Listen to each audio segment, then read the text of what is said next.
compartir la palabra, más palabra del Señor. Seguimos con la lectura del Evangelio según San Juan, que es el libro del Nuevo Testamento que estamos leyendo, y lo vamos a leer hasta terminar, como hicimos con todos los libros, desde que hemos empezado en las cartas del apóstol Pedro. Amén. Allí por octubre del año pasado, que el Señor nos ayudó a tomar este tipo de lectura para así estar seguro de que se lee todo, porque si no vamos a predicar siempre de Bartimeo, de la mujer samaritana, Claro. y de Filipenses 4:13 y Romanos 8:28, y después no vamos a pasar nunca por otro. Hay que leer toda la Biblia. Hay que leer toda la Biblia, entonces me parece humildemente que si está escrita la debemos leer toda y meditarla toda, al menos una vez cada uno, y después todo el tiempo que podamos. Pero de esta manera es seguro, porque si uno saltea los libros, saltea los capítulos, se va de acá para allá y al final no se termina uno de empapar de ciertas partes de la Biblia, ¿sí?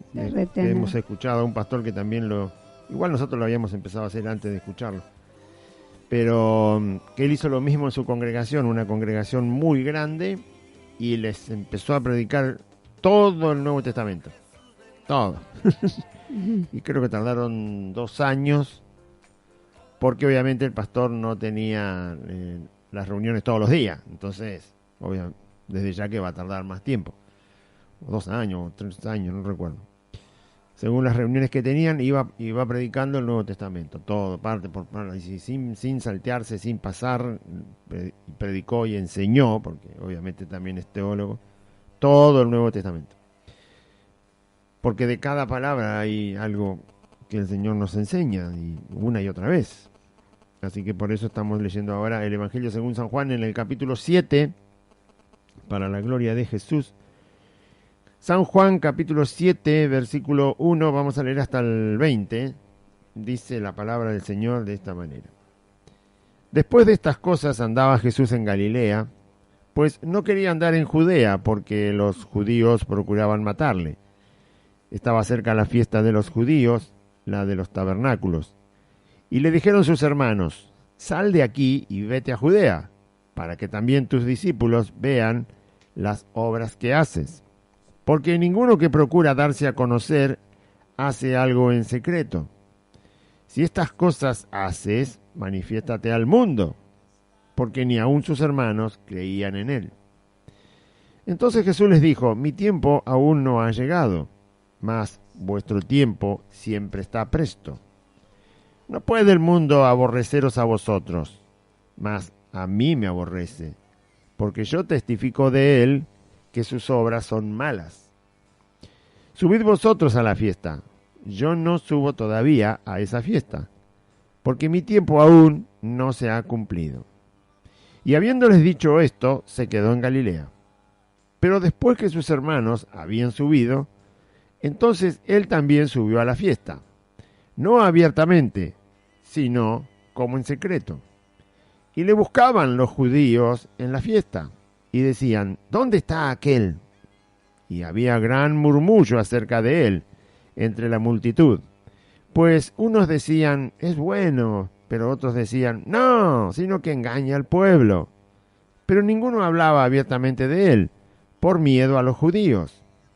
Mas a la mitad de la fiesta subió Jesús al templo y enseñaba. Y se maravillaban los judíos diciendo, ¿cómo sabe este letras sin haber estudiado?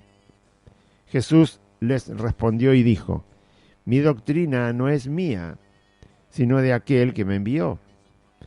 El que quiera hacer la voluntad de Dios, conocerá si la doctrina es de Dios o si yo hablo por mi propia cuenta. El que habla por su propia cuenta, su propia gloria busca. Pero el que busca la gloria del que le envió, este es verdadero, y no hay en él injusticia.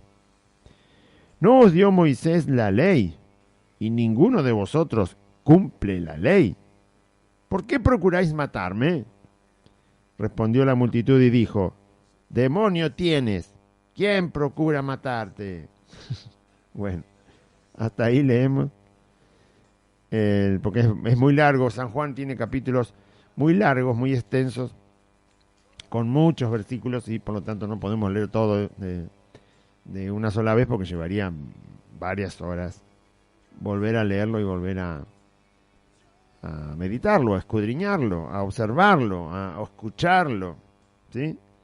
Tampoco bajo el fondo. No me escuchó ahí.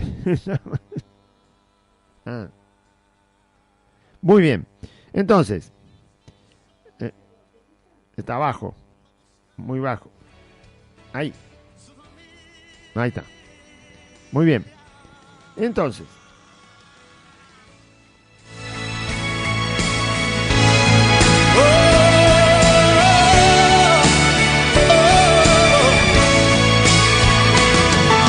unos dicen que una nave, mucha gente se llevó. ahí está bien. Hay que modular, hay que acomodar el fondo musical, si no yo me tapa mucho y me distraigo. Bueno, audiencia, entonces estamos en el Evangelio según San Juan. Aprendamos de Cristo. Toda la palabra es para que nosotros conozcamos al Señor más, su voluntad, su carácter, su forma de explicarnos la verdad de Dios, de Él, de nosotros, sacar a la luz todo lo que no sirve de nosotros mismos. Por eso es una espada que corta y penetra hasta lo más profundo y discierne todo. La palabra del Señor discierne las intenciones, cosa que nadie puede hacer, solo Dios, pero su palabra, como es de Él, discierne las intenciones que tenemos en el corazón, para que nosotros las podamos ver y decir, bueno, esta intención no sirve, porque el Señor obviamente nos enseña lo que no sirve y lo que sirve. Bien, lo que tiene que ver con su voluntad y lo que no tiene que ver con su voluntad. Y entonces el Espíritu Santo nos va forjando a la manera de Dios. Muy bien. Vamos a leer entonces. ¿Qué dice el Evangelio según San Juan? Jesús está en el capítulo 6, se había quedado con pocos discípulos. Muchos se habían ofendido por las cosas que Jesús decía, de que Él era verdadera comida, su carne era verdadera comida, su sangre verdadera bebida. Y ahora estamos en el capítulo 7. Juan dice, capítulo 7, versículo 1, San Juan: después de estas cosas, es decir, siguiendo el relato, Juan está uniendo los sucesos que van alrededor de la vida de Jesús, y nos va contando cómo Jesús va viajando por su país, llevando el Evangelio. Y dice, ahora quedó un poco alto, no se subió solo. No sé por qué se subió solo. Bueno, entonces, Evangelio, ahí está, ahora sí no molesta. Gracias. Ahí. Muy bien. Así que el Evangelio, como todos los Evangelios, nos van relatando la vida de nuestro Señor en la tierra, las cosas que Él va enseñando, los milagros que va realizando el Señor, qué ocurre antes, durante y después de cada milagro, cómo reacciona la gente, que obviamente nosotros habremos reaccionado alguna vez también como reaccionó la gente, cómo reaccionan los que son débiles en la fe, cómo reaccionan los que están firmes en la fe.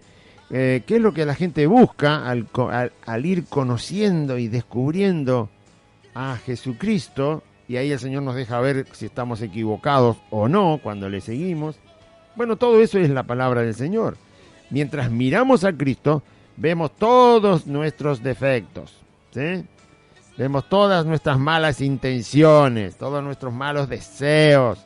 Dice, no, pero lo estoy siguiendo, sí, pero bueno, hay que ver cómo está el corazón. Cualquiera puede seguir a Jesús atrás de Él, pero hay que ver por qué le sigue, para qué le sigue, por qué lo escucha, para qué lo escucha, si quiere aprender de Él o no quiere aprender de Él, si quiere darle la gloria al Señor o quiere gloria, que se le pegue un poquito de gloria para usted, ¿no?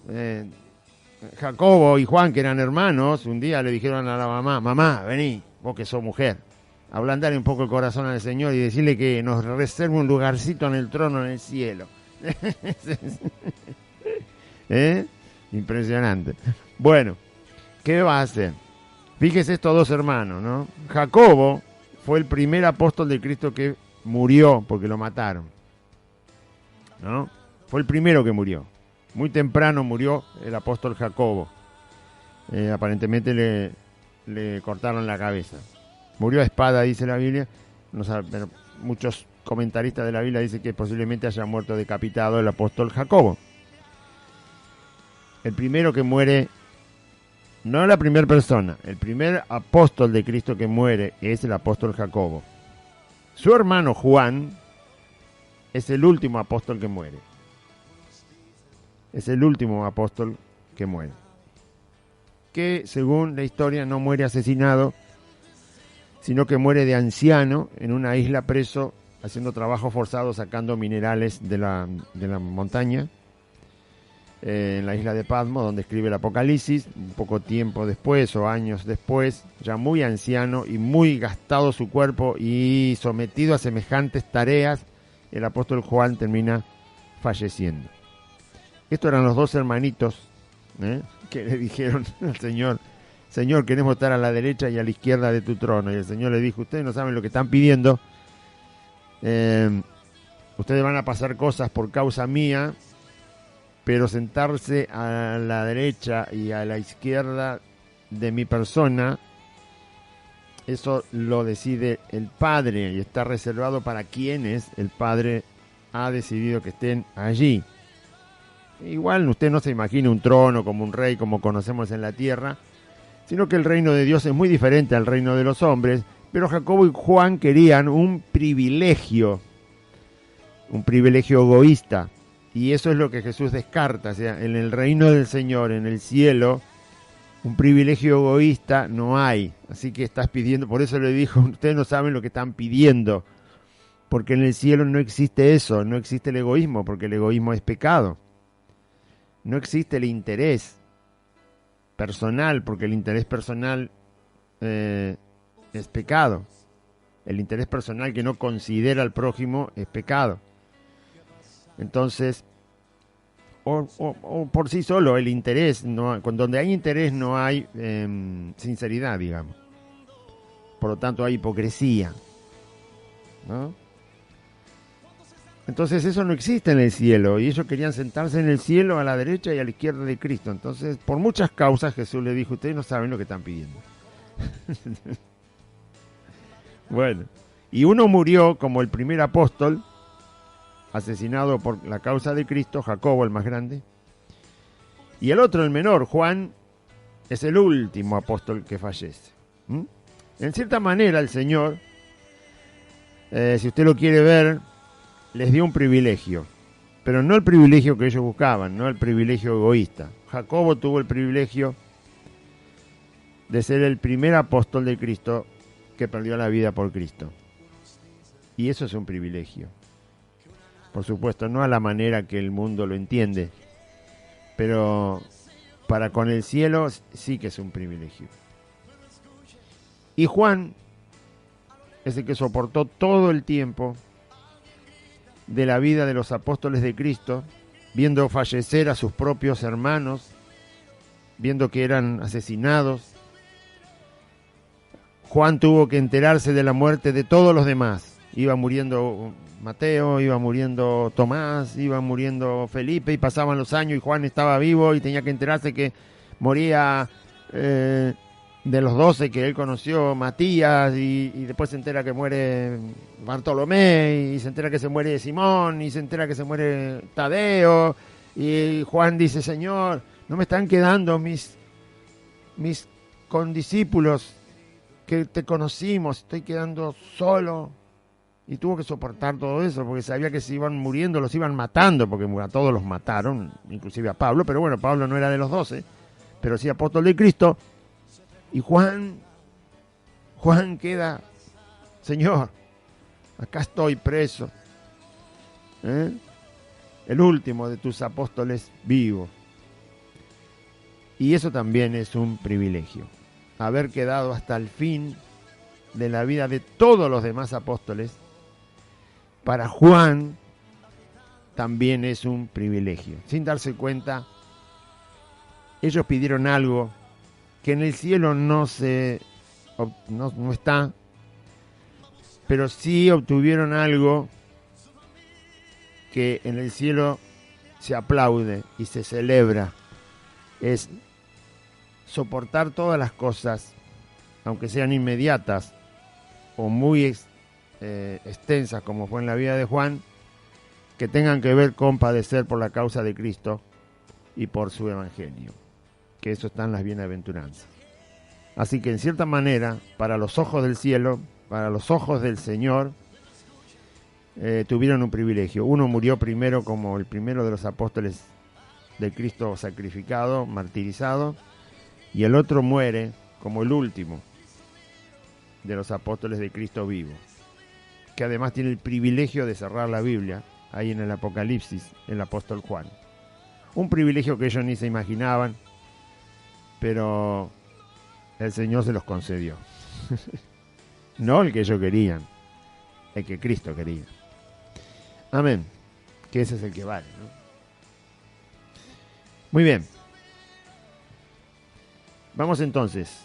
Por eso uno va aprendiendo a medida que va leyendo y a medida que vamos escudriñando, porque eso quiere el Señor, que le conozca, que le entienda, que a ver el Señor, ¿por qué esto? ¿Para qué? Ayúdame a ver todas mis... Por eso hablé de Jacobo y Juan cuando pidieron una cosa muy egoísta y terminaron recibiendo algo tan glorioso que fue morir por la causa de Cristo a la manera que el Señor decidió. Bien. Y entonces así vemos qué es lo que no sirve en nosotros. La palabra lo va a sacar a la luz. En tu vida, en mi vida y en cualquiera de los que esté siguiendo el camino de Cristo.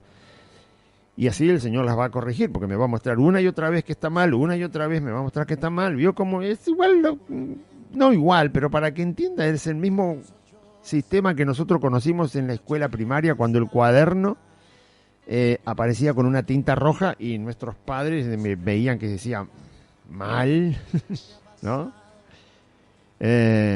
Y bueno, ahí había problemas, había que hacer de vuelta la tarea y otra vez se decía mal, y después decía regular y nunca decía bien.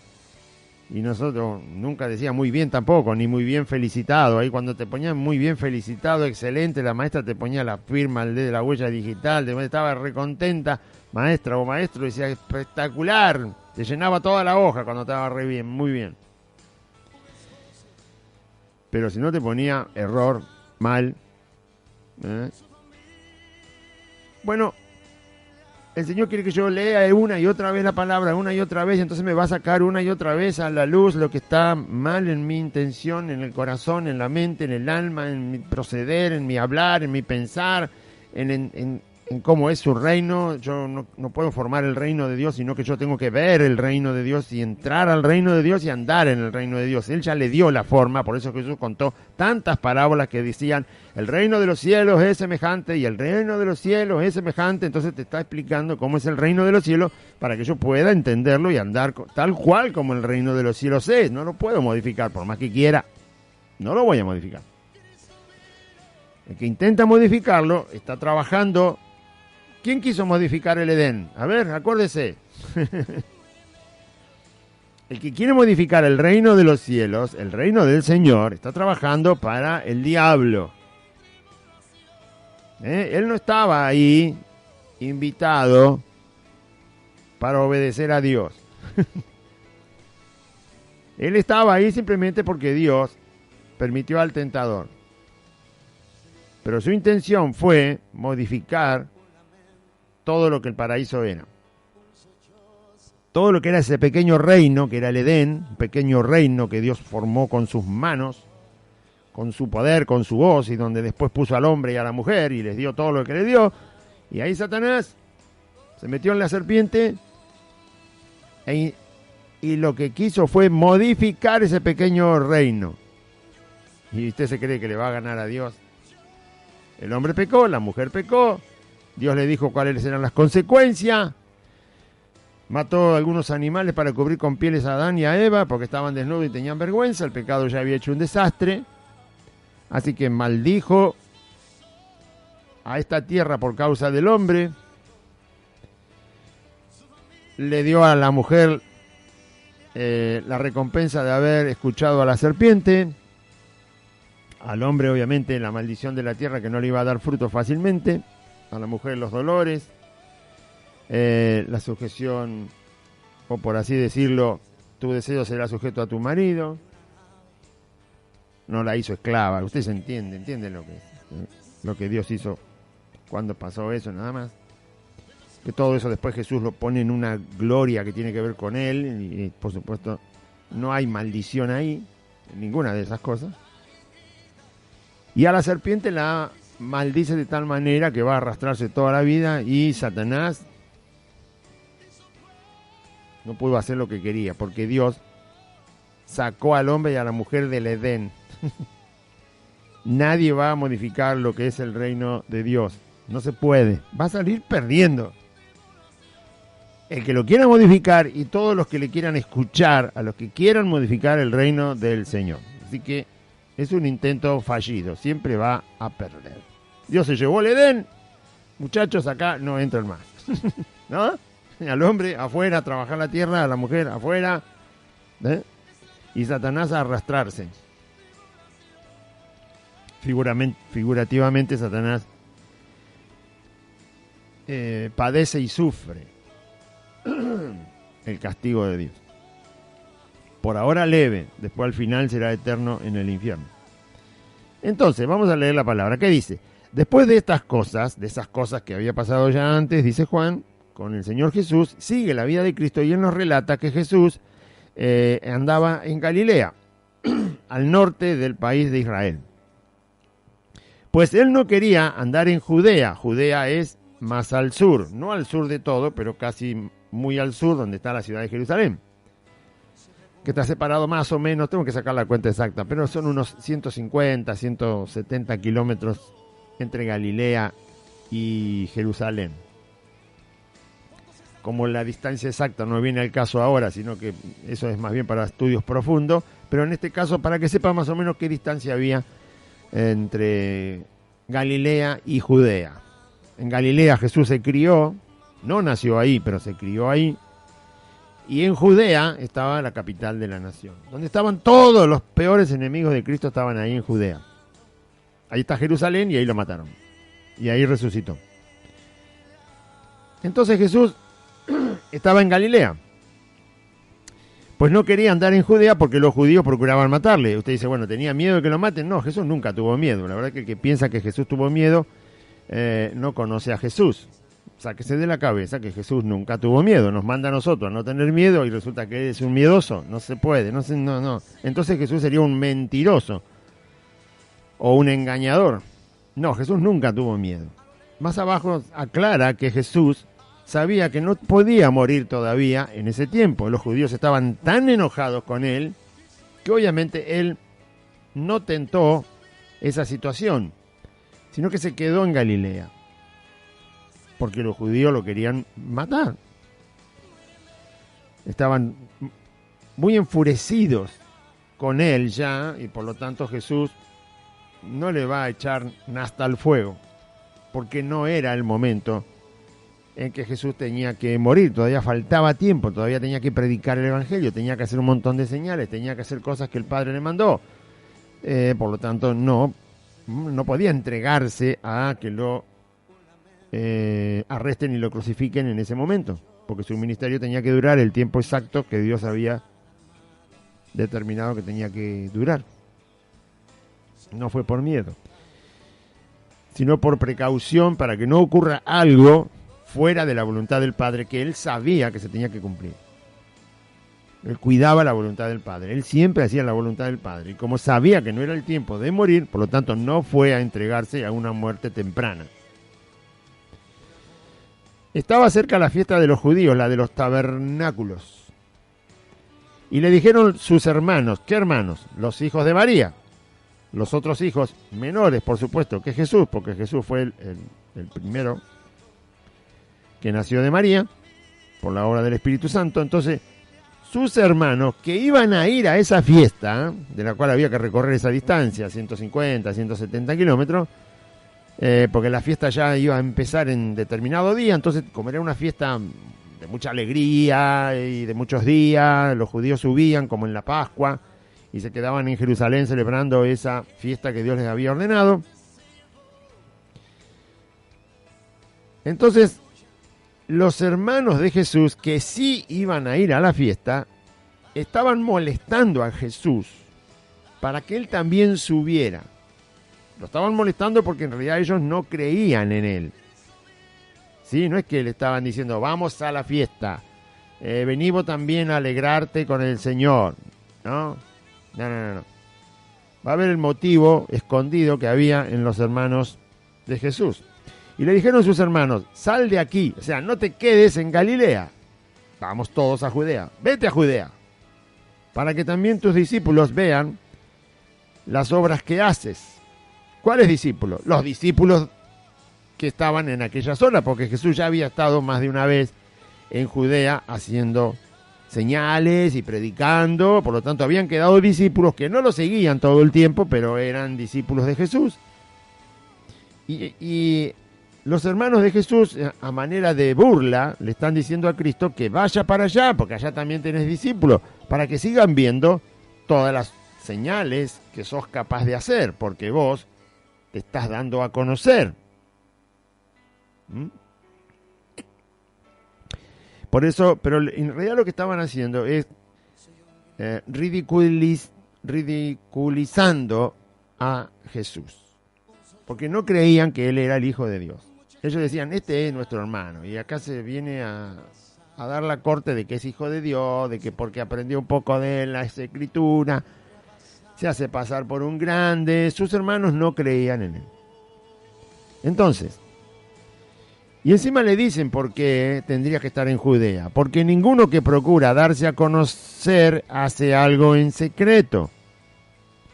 Si estas cosas haces, se refiere a los grandes milagros que hacía el Señor, manifiéstate al mundo. Ninguno que procura darse a conocer hace algo en secreto.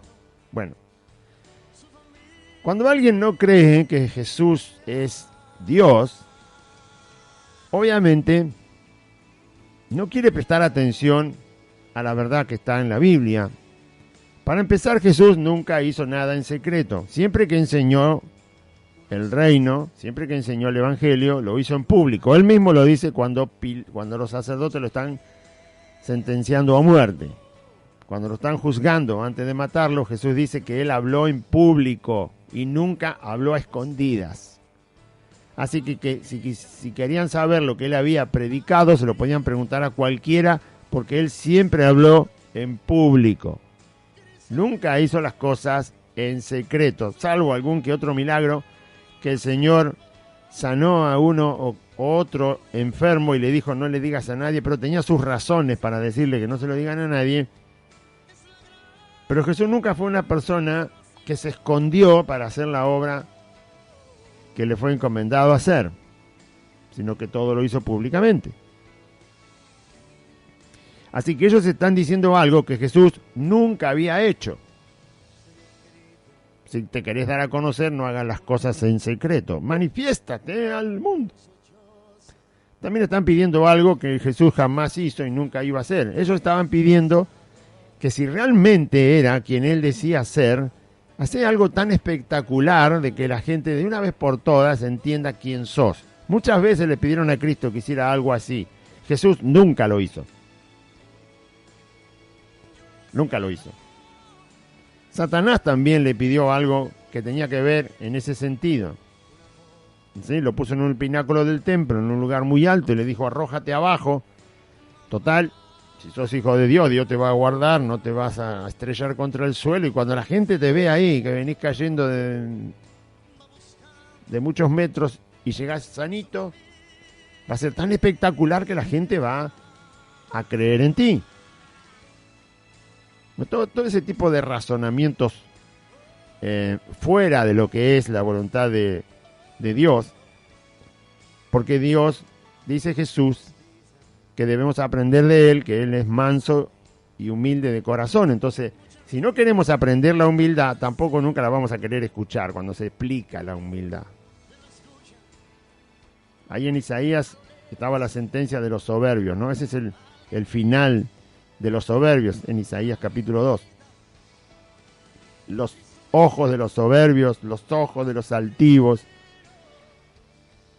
todos aquellos que vivan así y nunca se arrepientan, serán destruidos. Los altivos, los soberbios, serán destruidos. La soberbia, lo dice una y otra vez Isaías, no solamente ahí, lo dice muchas veces en todo el libro.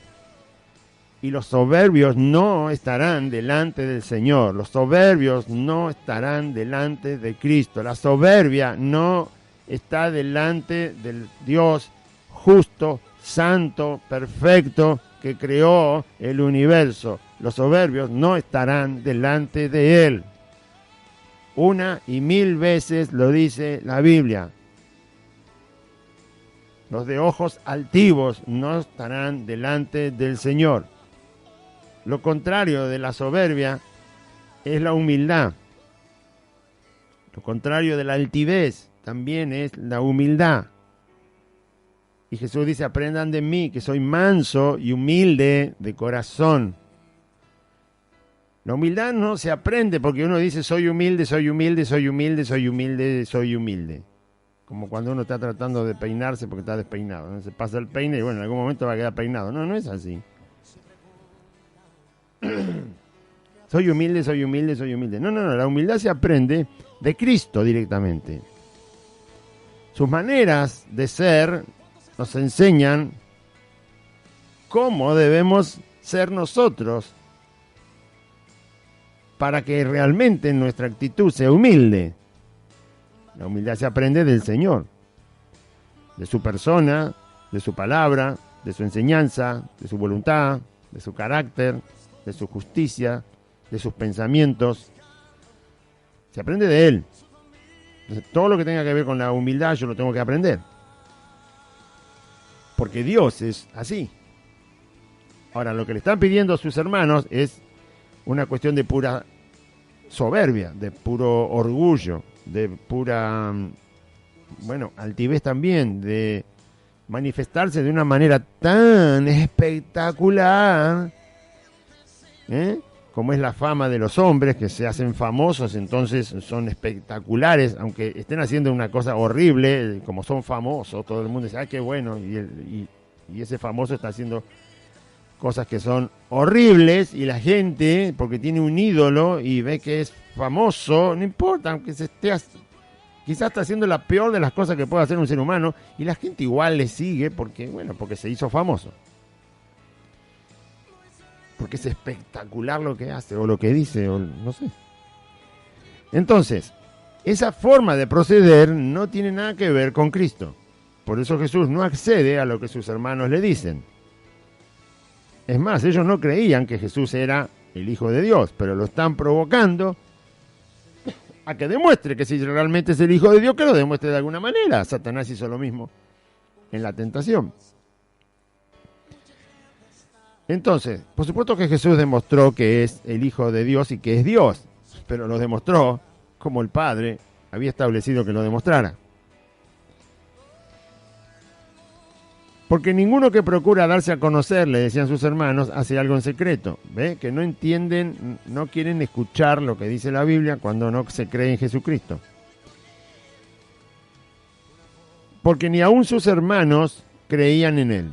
Entonces Jesús les responde y les dice a estos hermanos que tanto lo molestaban para que subiera con ellos a la fiesta y se manifieste ahí en semejante fiesta, todo el mundo te va a creer, así algo espectacular. Entonces Jesús les dijo, mi tiempo aún no ha llegado. ¿A qué se refiere? A que Él todavía no podía morir. Tenía que hacer un montón de cosas que el Padre había establecido que se hicieran antes de que Él fuera entregado como cordero, inmolado, muerto ahí en la cruz. Entonces, no podía morir ahora. Cuando Él dice, mi tiempo no llegó, está diciendo, el día de mi muerte todavía no es ahora. Eso está diciendo. Por lo tanto, no podía ir a donde estaban estos enfurecidos judíos que lo iban a querer matar tan rápido como pudieran. Mas vuestro tiempo siempre está presto. ¿Qué quiere decir? Nosotros podemos morir en cualquier momento, ¿sí? Nuestra muerte, si bien solo la conoce Dios y va a ser el día que Él quiera, Nuestra muerte no tiene una influencia sobre la humanidad. Yo puedo morir, si Dios determina que yo muera dentro de 10 años, bueno, no, el mundo no va a mirar a mi persona porque yo morí dentro de 10 años. Y si muero dentro de 20, el mundo no va a mirar el día de mi muerte ni lo que pasó con mi muerte, porque yo no soy el Salvador, yo no tengo un efecto, mi muerte no tiene un efecto sobre la humanidad.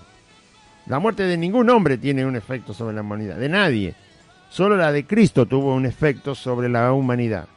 La muerte de Cristo tuvo un efecto eterno que nunca cesará sobre la humanidad. El que crea en Él será salvo. El que le rechace será condenado. Y el que es salvo lo es para toda la eternidad, y el que se pierde porque lo rechaza se pierde para toda la eternidad. Entonces, la muerte de Cristo, por supuesto, afectó toda la humanidad, afectó toda la creación. Por eso era una muerte que no podía ser de cualquier manera ni en cualquier tiempo, porque su efecto es eterno. En cambio, la nuestra no. La nuestra es una muerte más. La de cualquier hombre, cualquiera. Por eso Jesús dijo, el tiempo de ustedes siempre está ahí. Es decir, ustedes pueden morir cualquier día, pero yo no puedo morir cualquier día. Eso es lo que estaba diciendo Jesús. Mi muerte no puede ser de cualquier forma, no puede ser en cualquier lugar, no puede ser cualquier día, no puede ser a manos de cualquiera. O sea, estaba todo escrito cómo Jesús iba no solo a morir, sino a vivir. Todo estaba profetizado, todo estaba dicho por Dios, y por lo tanto de esa manera debía ser. Por lo que causa la muerte de Cristo. Por eso no es una muerte más la de Cristo, es la única muerte que transformó las cosas y las va a seguir transformando. ¿Entiende por qué Jesús le dice, yo no puedo morir en cualquier momento? Mi día de muerte no llegó. El de ustedes puede ser cualquier día. ¿Sí? Mas vuestro tiempo siempre está presto. Y también nos dice a nosotros, nuestra muerte puede ser cualquier día. Eso no va a afectar ni la salvación ni la perdición de nadie. La nuestra. Entonces, por eso Jesús cuidó, tal cual como el Padre le encomendó, hasta el día y el momento de su muerte. Y la forma. No puede el mundo aborreceros a vosotros, mas a mí me aborrece porque yo testifico de él, del mundo, que sus obras son malas. Entonces le está diciendo también a sus hermanos que no creían en él, que a ellos no tienen problema con la gente, porque a ellos no los aborrece nadie, pero a Jesús sí se le aborrece. O sea, Jesús no puede andar haciendo lo que quiera, sino solo la voluntad del Padre, porque Él está traído al mundo para testificar que el mundo vive en tinieblas, que el mundo vive equivocado. Jesús es el que vino a dar el testimonio de que la humanidad está errada, está desviada, sus pensamientos son equivocados, sus decisiones son equivocadas. Las formas en que llevan su vida delante los hombres están equivocadas, están llenas de maldad. Jesús es el único que vino a dar ese testimonio acerca de nosotros, la humanidad. Por eso es el rechazo que las personas tienen a Cristo, porque es Él el que testifica todas nuestras malas obras. Porque justamente en la vida de Cristo todas esas malas obras que nosotros hacemos no están. Por eso Él testifica y por eso se le aborrece, por eso es tan trabajoso, es tan laborioso el llevar el Evangelio, por eso hay que insistir, y hay que insistir. Si mañana publican una gran película, una película espectacular, basta con que la pasen 2 o 3 veces en la televisión, todo el mundo toma nota, los que les gustan la película. ¿Cuándo se estrena? Listo, ya está. Ya anotó el nombre, el día del estreno y se va a verla. No hace falta que se lo digan todos los días, todo el año, a la mañana, a la tarde. No te olvides de la película, del estreno, mirá que es maravillosa. No. Y si hay otra cosa en el mundo que también la gente está esperando y deseando, no hace falta que se lo digan todo el tiempo, porque las cosas que son del mundo, el mundo las abraza rápidamente, porque son del mundo, porque el mundo no le dice dónde están sus obras malas, no señala, porque el mundo, para donde usted se dé vuelta, son todos iguales. ¿Sí? Los hombres son todos iguales, las mujeres son todas iguales. Me estoy refiriendo a las obras malas que hacemos, que Jesús, Él es el que testifica de nuestras malas obras. Bien. Entonces, por eso a Jesús se le rechaza tanto. Y por eso el Evangelio tiene que ser predicado y predicado y predicado, y se tiene que anunciar, y se tiene que hablar, y se tiene que decir, y por acá, y por allá, y a tiempo, y fuera de tiempo, y no hay que dar descanso, hay que seguir predicando. Lo más importante es hablar de Cristo. No importa si yo viviré o no viviré tanto tiempo, pero el que viva será para hablar de Cristo, para testificar de su grandeza, de su poder, del amor de Dios, de la salvación en Cristo, de que Él es la única verdad, de que hay que escucharlo a Él hay que honrarlo, a Él es la gloria, la alabanza, Él es Señor, hace lo que quiere, quita reyes, pone reyes, termina con el mundo cuando quiere. La humanidad tiene que estar temerosa de su persona y de su presencia porque es Dios. Entonces hay que insistir permanentemente, porque el mundo aborrece a Cristo, porque Él es el único que puede testificar de nuestras malas obras. Búsquele a Jesús un pecado, yo lo animo, lo desafío, búsquele a Jesús un pecado. Por lo menos con lo que tiene escrito en la Biblia, búsquele un pecado. Uno, avíseme. Como Él no tiene, entonces puede testificar de nuestras malas obras. Seguimos leyendo, verso 8.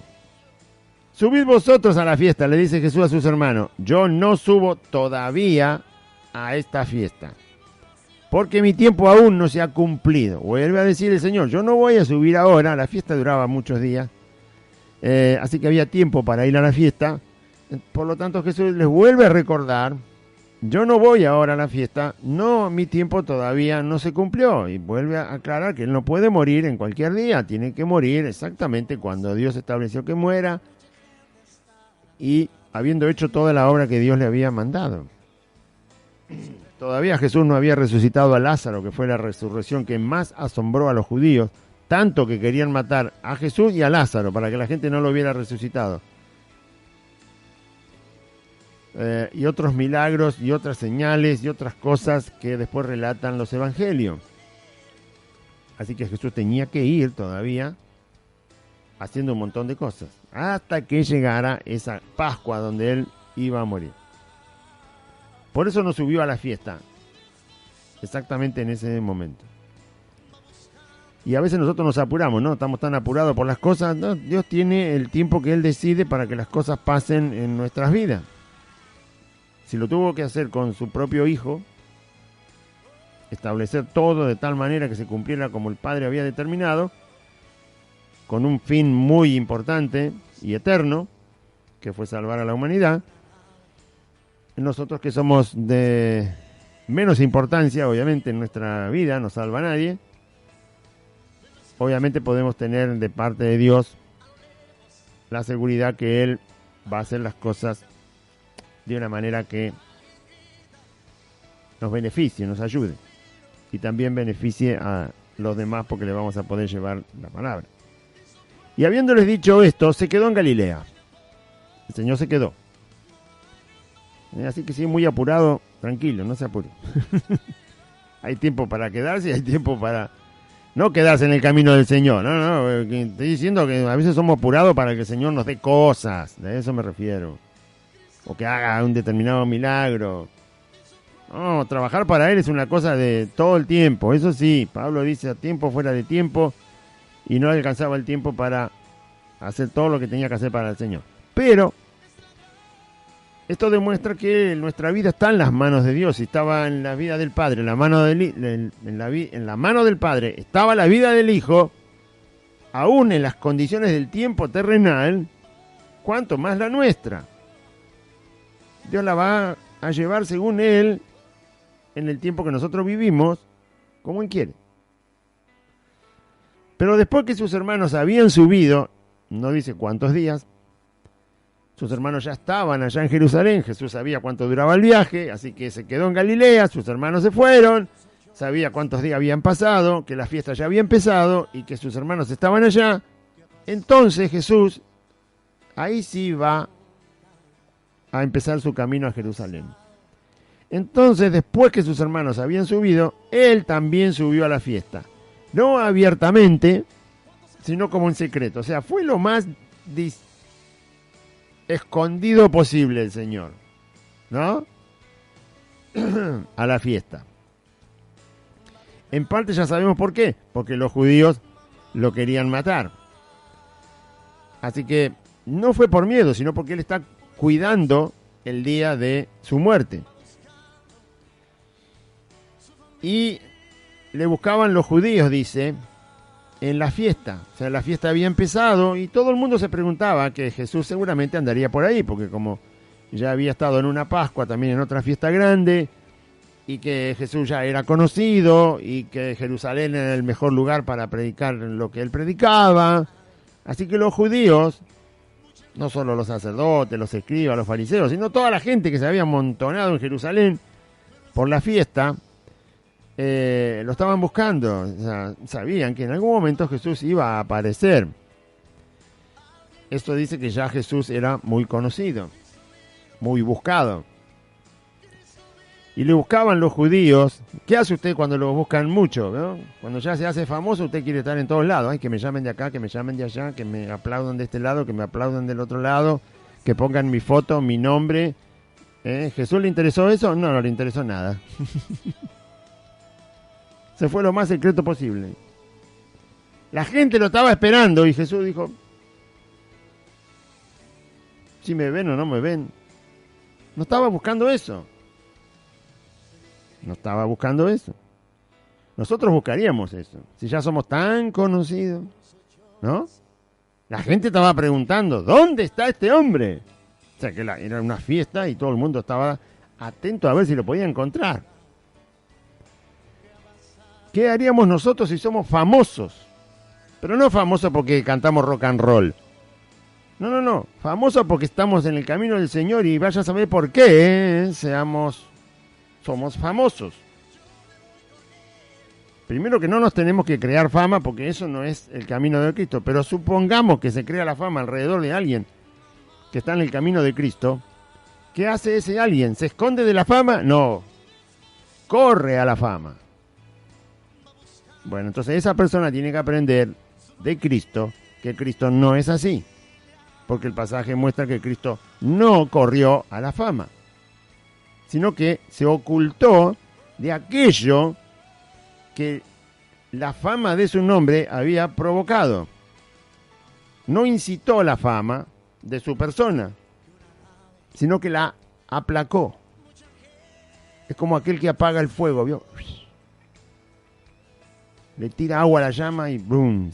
Bueno, ¿haríamos eso nosotros? Es ahí donde tenemos que aprender, porque ahí la espada de dos filos está cortando. Entonces Jesús fue en secreto y los judíos lo andaban buscando. ¿Dónde está aquel? Dicen. Se refieren a Jesús. ¿Dónde está? ¿Dónde está? Lo buscarían. Se imagina que era una fiesta grande, de muchos días, mucha gente. Y por lo tanto había que buscarlo. Entre tanta gente podía estar sin que nadie lo encontrara. Y entonces decían, fíjese lo que pasaba en la fiesta. Uno los estaban buscando. ¿Dónde está este hombre? Y había murmullo entre la gente. La fiesta no era para murmurar de Cristo. La fiesta tampoco para andar encontrándolo. La fiesta era la fiesta de los tabernáculos que Dios le había mandado al pueblo de Israel. O sea que hasta el sentido de la fiesta se estaban olvidando esta gente. ¿No? Solo porque querían ver a Cristo. No había un corazón realmente dispuesto a recibir a Cristo, sino que hay otras intenciones, ¿no? Como cuando dicen, ¿por qué no hacemos una confraternidad de hermanos? ¿Y qué van a hacer en la confraternidad de hermanos? Hermano, no, ahora se me van a enojar conmigo. Y no, en la confraternidad de hermanos vienen hermanos de acá, de la otra, de la iglesia madre, somos como 15 congregaciones, todas nacidas de la misma congregación, está bien, y hacemos la confraternidad. ¿Y qué hacen en la confraternidad? Bueno, en la confraternidad, hermano, bueno, oramos, qué bien, muy bien, eso está bien. Agradecemos al Señor, está bien, leemos un salmo y meditamos, eso está perfecto. Va a haber un hermano invitado que va a predicar la palabra, muy bien, perfecto. Y después todos comemos. ¿No? Y después todos comemos. Hay una gran comida preparada para todos comemos. Bueno. Entonces, acá pasaba algo más o menos parecido, ¿no? Entonces, no, nos vamos con el micro a las sierras de Córdoba, todos los hermanos. ¿Y para qué? No, y vamos porque para estar juntos, para distraernos, conocernos, disfrutar. Estamos en el río, tomamos mate, vamos todos los hermanos. O sea, ¿qué es lo que hay escondido que no se puede ver? Usted dirá, pero está todo mal, hermano. Yo creo que hay suficientes cosas que la Biblia dice que debemos hacer y las dejamos de hacer para querer hacer otras cosas que la Biblia nunca dice que debemos hacer. Ese es el problema. ¿Acaso no nos retaban a nosotros cuando éramos niños que en vez de hacer la tarea de la escuela donde íbamos a aprender los números, las letras, las oraciones, los verbos, poder ser una persona que lea cualquier cosa cuando ya sea grande, saber hacer cuentas, que no nos trampeen con los números? ¿No era eso mejor que andar distraído en la calle y jugar todo el día? Está bien, ¿no? Se fueron a jugar, sí, pero no podés jugar todo el día, querido. Tenés que estar haciendo tu tarea, tenés que aprender a hablar, tenés que aprender a escribir, tenés que aprender los números, tenés que aprender un poco de ciencia, tenés que saber diferenciar entre una víbora y una lagartija, tenés que aprender cosas. Entonces, ¿por qué si la iglesia tiene tantas cosas para hacer que no solo no les interesa saber cuáles son, sino que tampoco después las hacen, pero sí hacen cosas que en ningún lado dice la Biblia que debemos hacer? Es lo mismo que si yo a mi hijo le digo, ¿qué querés hacer? ¿Y jugar a la pelota todo el día? Bueno, juega a la pelota todo el día. Nunca va a aprender lo que es la letra B larga, la B corta, la Z, la C, la H, la I, la Y. No va a saber escribir una palabra, no va a saber sumar, no va a saber restar, no va a saber nada.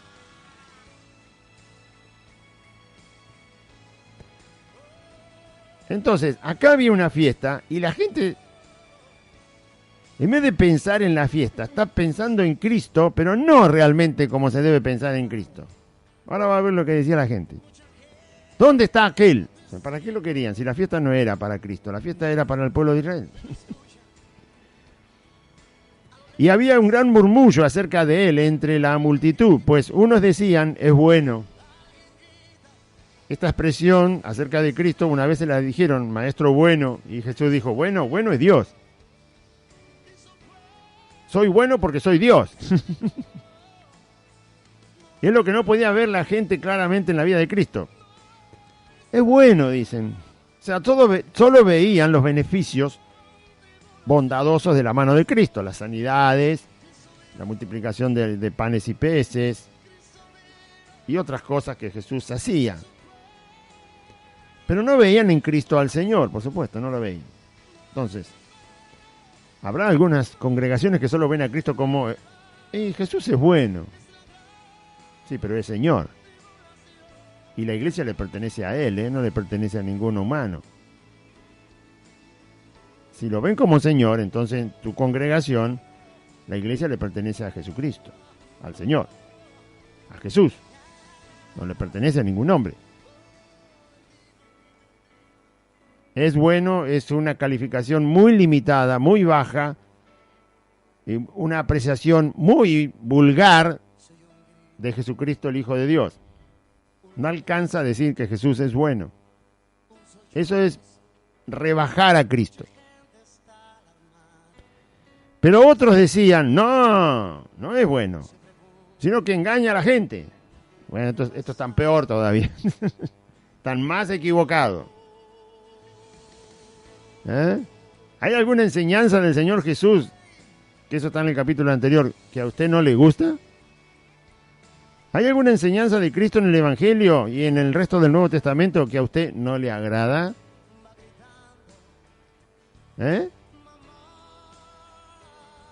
Usted dirá, sí, todavía hay algunas cosas que no me gustan que Jesús enseña. Y no puede hacer nada porque esa es la enseñanza de Cristo. Entonces, si a mí no me gusta alguna enseñanza de Cristo, voy a tener el mismo pensamiento que tiene esta gente. Eso me parece que no lo dijo Cristo. ¿Cómo que no lo dijo Cristo?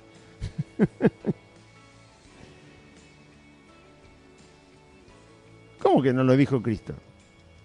En las cartas de Juan dice, hermanos,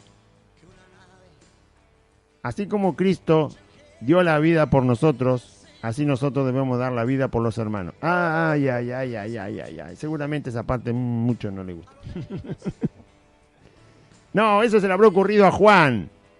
No se le ocurrió a Juan. El Espíritu Santo guió a Juan a escribir eso. El que no ama a su hermano es homicida. Y esa parte dice, no, eso me parece que no lo dijo Jesús nunca. No, lo dijo el apóstol Juan. En la carta de Juan. Inspirado por el Espíritu Santo. Y el que no ama a su hermano es un homicida. Y ningún homicida tiene vida permanente en él. Ya lo sabéis, dice Juan. Así que nada de odiar a tu hermano. O cualquier otra parte que a usted le esté molestando ahí, ¿no? Pero a mí me parece que Jesús no pudo haber enseñado eso. ¿Qué parte de la Biblia le parece que Jesús no enseñó? Aunque no lo haya dicho él directamente con su boca, los apóstoles después dieron todas las enseñanzas de Cristo en el resto del Nuevo Testamento. El mismo Cristo les reveló el Evangelio y el Espíritu Santo los guió a seguir enseñando ese Evangelio. Pero ninguno hablaba abiertamente de él por miedo a los judíos. Nadie se atrevía a expresar sus opiniones tan libremente porque los judíos no les gustaba que Jesús siguiera ganando fama y lugar entre el pueblo. Sabían que los judíos en Jerusalén odiaban a Jesús, los sacerdotes, los fariseos, los escribas. Por lo tanto, ninguna de las personas de esa multitud en la fiesta no proclamaba lo que pensaba de Cristo de una manera tan abierta, sino que se cuidaban. No vaya a ser que ellos también fueran castigados porque les interesaba la persona de Cristo. Eso es cobardía. Y a la mitad de la fiesta subió Jesús al templo y enseñaba. ¿Qué hizo Jesús? Esperó que la fiesta estuviera por la mitad de sus días, la mitad de su tiempo que se celebraba la fiesta. Dejó que la fiesta avanzara y a la mitad de la fiesta subió al templo y empezó a enseñar, como siempre. Y se maravillaban los judíos diciendo, ¿cómo sabe este letras sin haber estudiado? Jesús fue el hijo de un carpintero. José, bueno, fue el hijo de Dios, por supuesto, pero nació en la familia donde José era el esposo de María. Antes de que ellos pudieran juntarse, dice la Biblia que María quedó encinta por la obra del Espíritu Santo, por supuesto que era virgen, y así nació Jesús, de una virgen. Luego, José y María tuvieron los otros hijos, que son estos hermanos que no creían en Jesús. Pero Jesús se lo conocía como aquel que vivió en la casa de José el carpintero. Su oficio era la carpintería.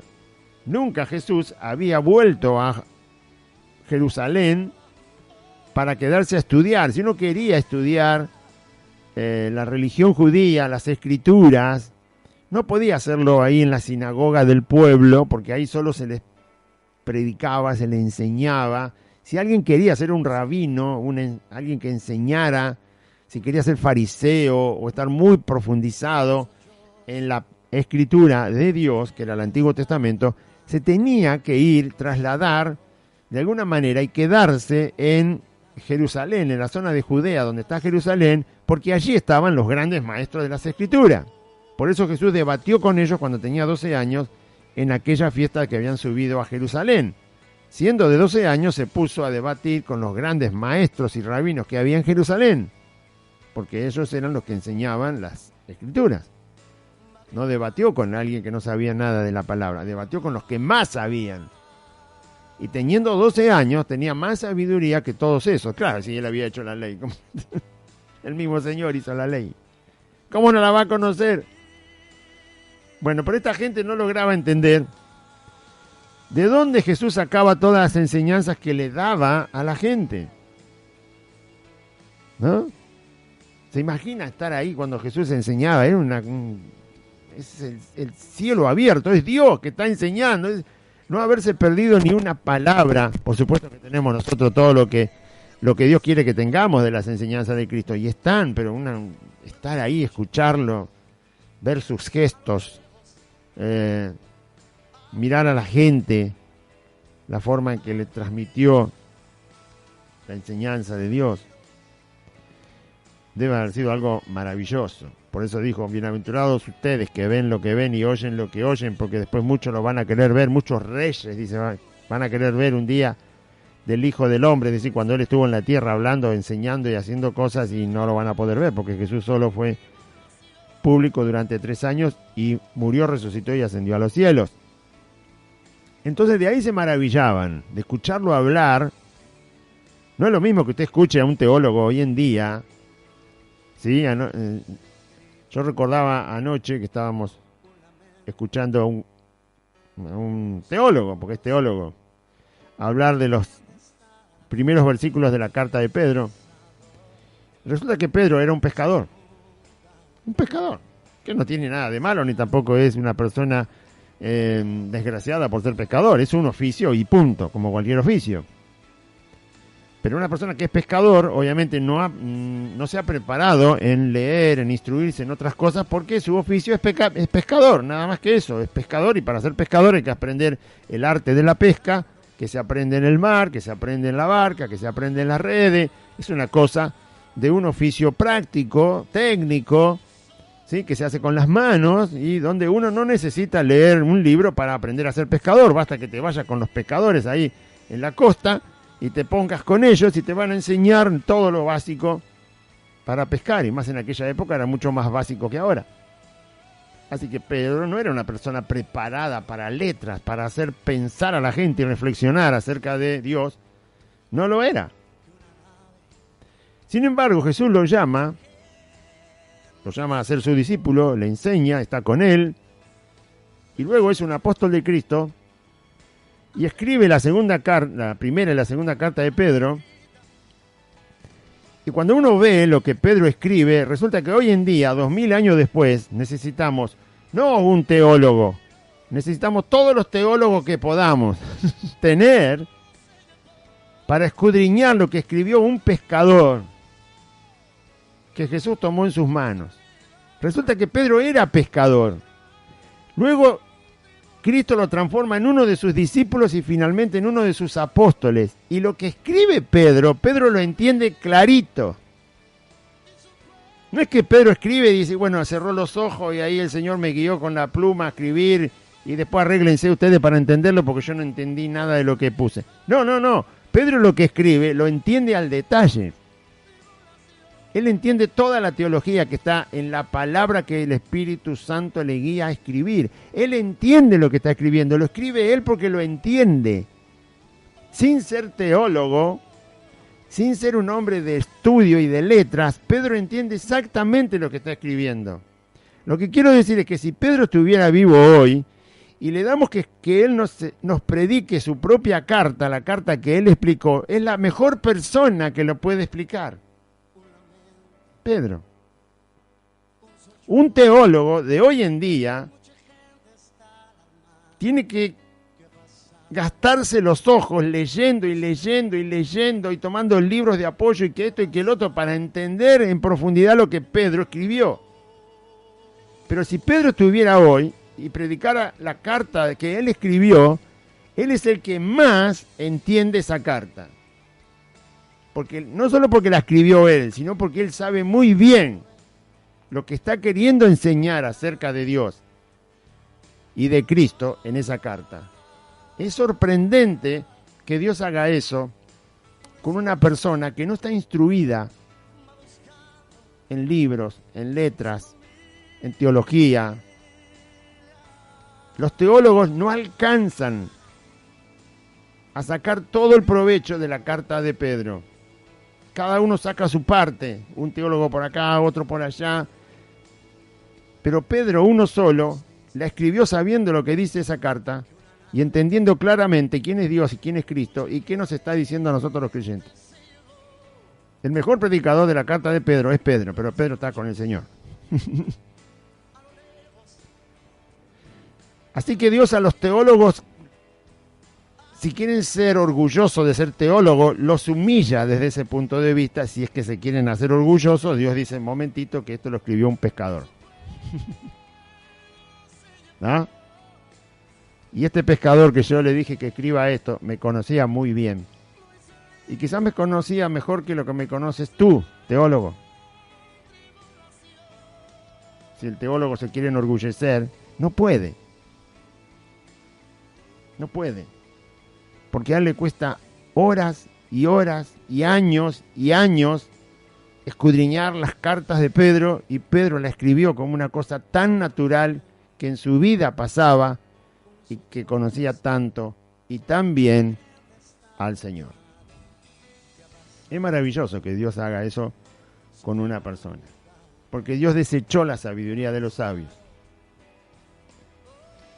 Pablo, que sí era una persona instruida, no se puede decir que no, pero él mismo, Pablo, se encarga de desechar todo su conocimiento humano porque no servía para expresar el Evangelio. Así que estamos en la misma situación. Aunque Pablo era instruido, él desecha toda esa instrucción, porque la sabiduría humana no sirve para explicar el Evangelio. No sirve para traer a la luz la persona de Cristo. Ahora, con Cristo pasaba algo similar. La gente se maravillaba de cómo él enseñaba. Se maravillaban los judíos diciendo, ¿cómo sabe este letras sin haber estudiado? Bueno, desde Cristo uno lo entiende porque Cristo es Dios y no necesita estudio humano para saber quién es Dios, porque Él es Dios. Es como usted no necesita ir a una facultad para decirle a los demás cómo es. Usted se conoce. Usted puede contar todo lo que se acuerda de su infancia, lo que se acuerda, lo de su adolescencia, lo de su juventud, lo del momento que llegó a ser un adulto. Usted puede explicarle a cualquiera lo que usted es, hasta donde usted quiere contarlo, y no hace falta que nadie se lo enseñe, porque usted se conoce a sí mismo. No necesita estudiar para decir, y lo que pasa es que a mí me gustaba mucho jugar a la pelota cuando era chico. No, usted ya lo sabe porque usted ya se conoce. No me llevaba bien con este y con el otro sí, me gustaba esta comida, la otra no, a la tarde quería dormir la siesta y a veces no, me gustaba ir a la casa de mi abuela. Entonces usted sabe todo de su vida, no hace falta que estudie para eso. No me gustaba que mi mamá me dijera esto, o que mi papá esto, y que el otro, y que aquello. Los domingos quería hacer esto y no me dejaban. Usted sabe todo de su vida. Bueno, Jesús es Dios, por lo tanto es por lógica que sabe enseñar acerca de Dios, porque Él mismo es Dios. Pero como la gente no veía a Dios, veía a un hombre, le costaba entender de dónde Jesús sacaba todo lo que enseñaba. Se daban cuenta que era algo fuera de lo común. Entonces, así tenemos que ver a Cristo en la Biblia. Él es Dios hablando de Dios. Él es el Hijo de Dios hablando del Hijo de Dios. Él es el Señor que creó todas las cosas hablando de todas las cosas que Él creó. Él es el Salvador que viene a rescatar a los pecadores hablando del Salvador que viene a rescatar a los pecadores. Es que así lo tenemos que ver, porque así es. No hay un Cristo ahí que vaya a saber qué tomó y le salió todo bien. No, es Dios en un cuerpo humano para rescatar al pecador. Y entonces Jesús le respondió a la gente y le dijo, mi doctrina no es mía, sino de aquel que me envió. La doctrina son las enseñanzas, ¿sí? Las enseñanzas fundamentales de algo que se está transmitiendo. Eso es doctrina. Los fundamentos de lo que o sea, cuando se enseña siempre hay algo que es un fundamento, así que no se puede dejar de lado. Bueno, eso es doctrina. Las cosas muy importantes de una enseñanza. Si a usted le enseñan a hacer milanesa, le van a enseñar cómo tiene que hacerla, pero nunca le van a decir, mirá, para 1 kilo de milanesa tenés que tener 3/4 y 155 gramos con 20 décimas de pan rallado. No, no hace falta, ¿no? Son detalles, ¿sí? Lo importante es que tenga pan rallado. ¿Para qué va a ir al detalle de cuántos miligramos de pan rallado tiene que tener? Entonces, las doctrinas son las enseñanzas fundamentales, las que le dan sostén a todo lo demás. No las cosas triviales. En el Evangelio no se enseña con qué clase de zapato tengo que ir a la iglesia. ¿Por qué? Porque eso no tiene ningún fundamento. Porque eso no hace nada. ¿O qué quiere? ¿Que le enseñe eso el Evangelio? ¿Para qué? En el Evangelio no se enseña a qué hora tiene que ser la reunión. No, tiene que ser a las 9, cuando sale el sol. No, tampoco nos enseña. ¿Por qué? Porque eso no hace nada. Entonces, ¿qué se enseña? Doctrina. Las cosas fundamentales, inamovibles, que hacen el sostén de todo el Evangelio, esas son doctrinas. Amarás a Dios con toda tu fuerza, tu corazón, tu alma, tu mente, con todo tu ser, y a tu prójimo como a ti mismo.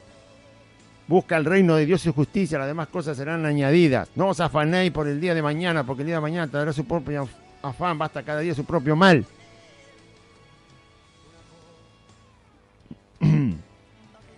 Perdonad y seréis perdonados. No juréis, sino que si dices sí, que sea sí, si dices no, que sea no. Si haces más que eso, estás procediendo del mal. Y así un montón de cosas que el Señor enseña. Bienaventurados los que lloran, los que sufren, los pobres en espíritu, los que tienen hambre y sed de justicia, los pacificadores, los que son perseguidos por causa de la justicia y que son perseguidos por causa de Cristo y su palabra, los que mueren por causa de Cristo, los que dejan todo por causa de Cristo. Bueno, enseñanzas fundamentales. Mi doctrina no es mía, sino de aquel que me envió. ¿De quién es la doctrina que Jesús deja establecida en su Evangelio? De Dios, el Padre. El que quiera hacer la voluntad de Dios, el que quiera, la persona, varón, mujer, que quiera hacer la voluntad de Dios, conocerá si la doctrina es de Dios o si yo hablo por mi propia cuenta. ¿Usted quiere hacer la voluntad de Dios? ¿De verdad lo quiere hacer?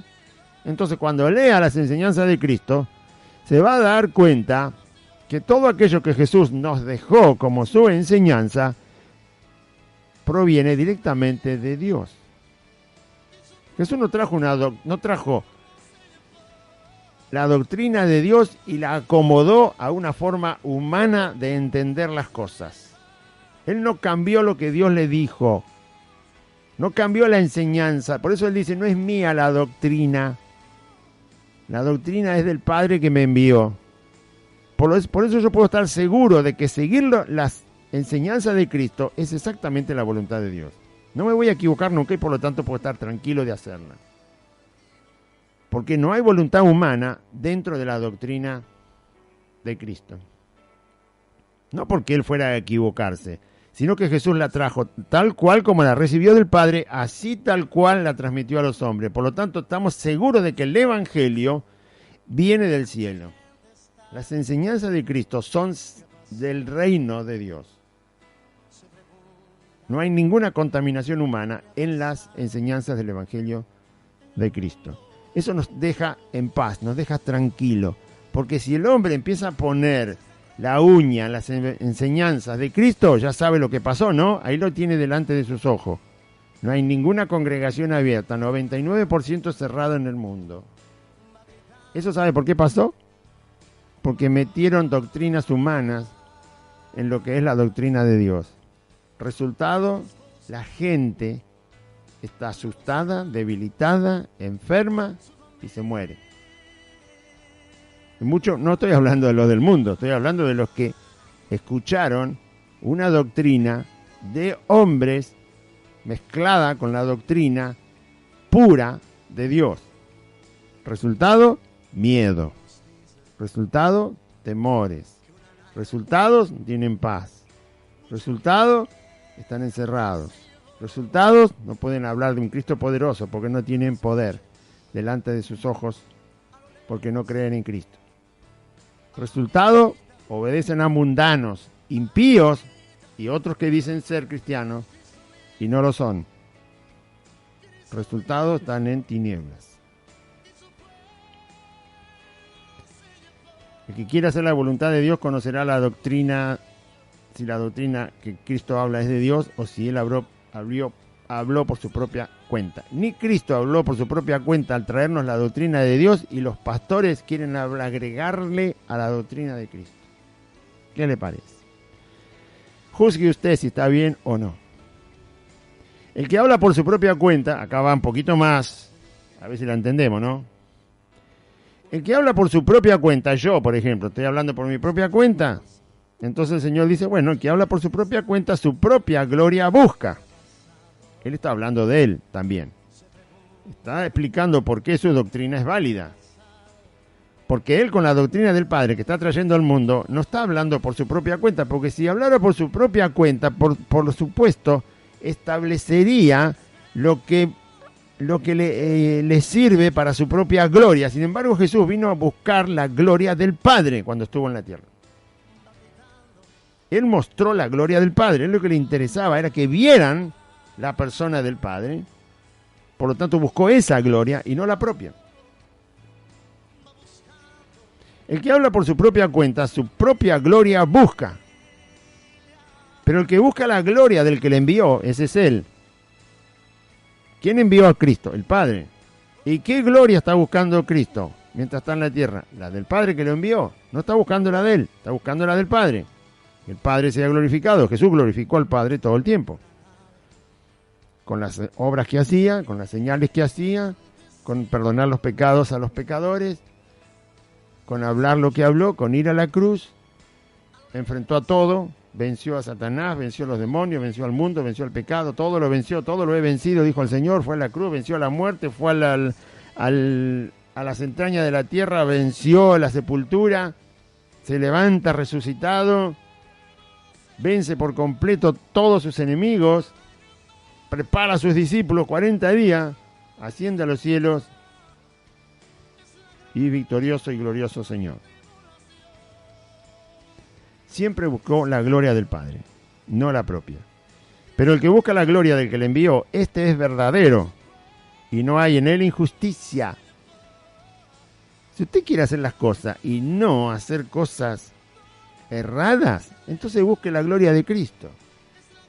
Usted si predica el Evangelio, o hay alguien que está predicando el Evangelio, o que es predicador del Evangelio, busque la gloria de Cristo, no busque la suya. ¿Para qué quiere la suya?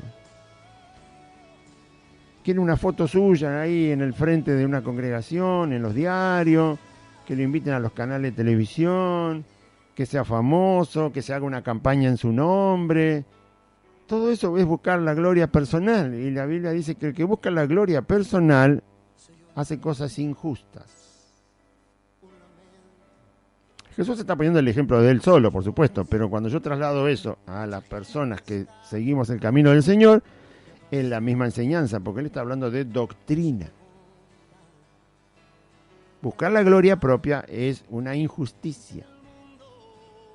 Pero buscar la gloria de Cristo que nos mandó a predicar el Evangelio hace que yo no cometa injusticias. Este es verdadero, el que busca la gloria del que le envió. A nosotros nos envió Cristo a predicar su Evangelio, busquemos la gloria para Cristo y por lo tanto vamos a estar seguros de no hacer ninguna cosa injusta. Este es verdadero, el que no busca su propia gloria. Verso 19 y 20, que ya termina el texto y dice, ¿acaso no les dio Moisés la ley? Le dice a los judíos, ¿no? ¿No les dio Moisés a ustedes la ley? Y ninguno de vosotros cumple la ley. Los acusa Jesús. Ustedes tienen la ley, se las dio Moisés. Y a pesar de eso, ustedes no cumplen la ley. ¿Para qué quieren la ley si no la cumplen? ¿Por qué observan la ley de Moisés si no les interesa cumplirla? ¿Sabe por qué Jesús le dice esto? Porque los judíos decían que amaban a Dios y no les interesaba que Dios recibiera gloria a través de ellos observar la ley, ser temerosos a la ley, hacer que la ley les siembre en los corazones misericordia, justicia y fe, que era lo que no tenían. Porque ustedes no buscan la gloria del Padre, no buscan la gloria del Dios de Israel. ¿Y saben por qué no la buscan? Porque encima me quieren matar. ¿Por qué procuran matarme? Y los judíos dijeron, ¿quién te quiere matar? Estás endemoniado, le dijeron. Era verdad que lo querían matar. Los enfrentó directamente. Al momento que él quiso, los enfrentó en la fiesta directamente. Y respondió la multitud y dijo, la multitud de esos judíos que estaban ahí, que no lo querían ni ver. Una multitud que todo responde igual. Y cuando es para mal, toda la gente se pone de acuerdo rápido. Pero cuando es para bien, lo tenemos que buscar con lupa. Cuando es para la gloria de Cristo, anda a encontrar uno. Pero para tonterías, todos están ahí. La multitud le dijo, no uno de la multitud, no. No dos de la multitud, no. No los 4 fariseos que andaban ahí, no. La multitud le dijo a Jesús, demonio tienes. Nosotros no procuramos matarte. Sí que procuraban matarlo. Y ellos dijeron, no. Nosotros no. Para mentir, todos se ponen de acuerdo. Para decir la verdad, cuesta mucho más trabajo. Vamos a orar. Diga así conmigo, Padre Celestial, en este día escuché tu palabra y yo confieso que Jesucristo es el Señor y creo en mi corazón que Dios lo levantó de los muertos. Señor Jesús, te ruego, Señor Jesús, que perdones mis pecados y mis maldades, que por favor anotes mi nombre en el libro de la vida. Yo me arrepiento de mis pecados, Señor Jesús, y vengo a ti humillado pidiéndote perdón. Límpiame de mi maldad con tu sangre. Dame tu Espíritu Santo, Señor Jesús, para que viva en mí todos los días de mi vida. Ayúdame a andar en tus caminos. Gracias por ser mi Salvador, Señor Jesús. Gracias por ser el Señor de mi vida. Renuncio a Satanás, a los demonios, al mundo, al pecado, a la voluntad de mi carne. Renuncio a la enfermedad y renuncio a la muerte. Y te agradezco, Dios eterno, Padre de nuestro Señor Jesucristo, por haber enviado a tu Hijo para salvarme. Gracias, Padre, en el nombre de Jesús. Amén. Y amén.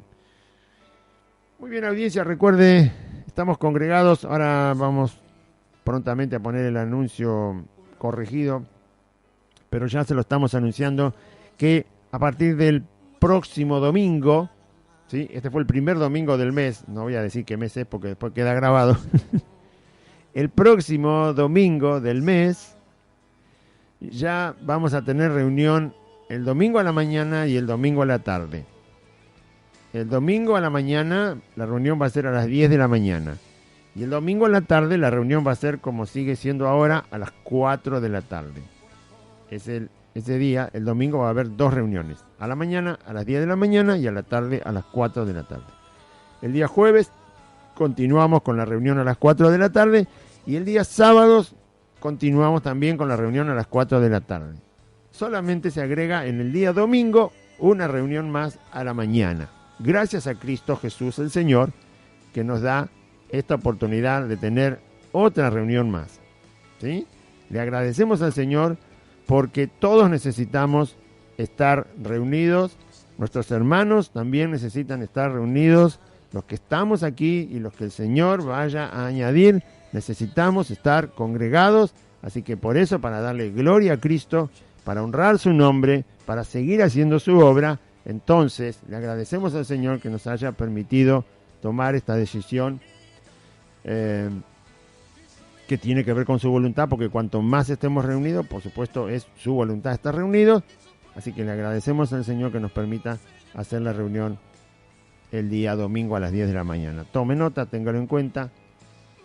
Y por lo tanto hay 4 reuniones en la semana. Jueves 4 de la tarde, sábado 4 de la tarde, domingo 10 de la mañana y domingo 4 de la tarde.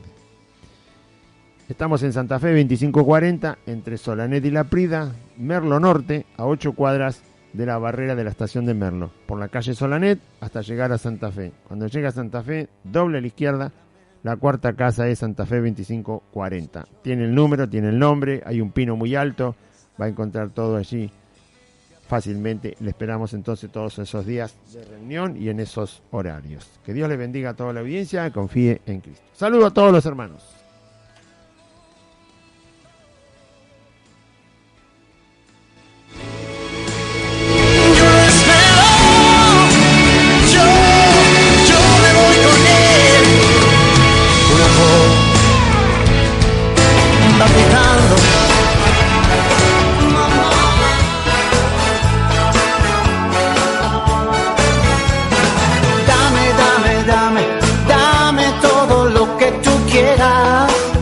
Hasta aquí compartimos Buenas Nuevas, un programa evangelístico, dinámico, reflexivo, pensado en usted y hecho con amor. Buenas Nuevas, creado y conducido por Aide y Claudio.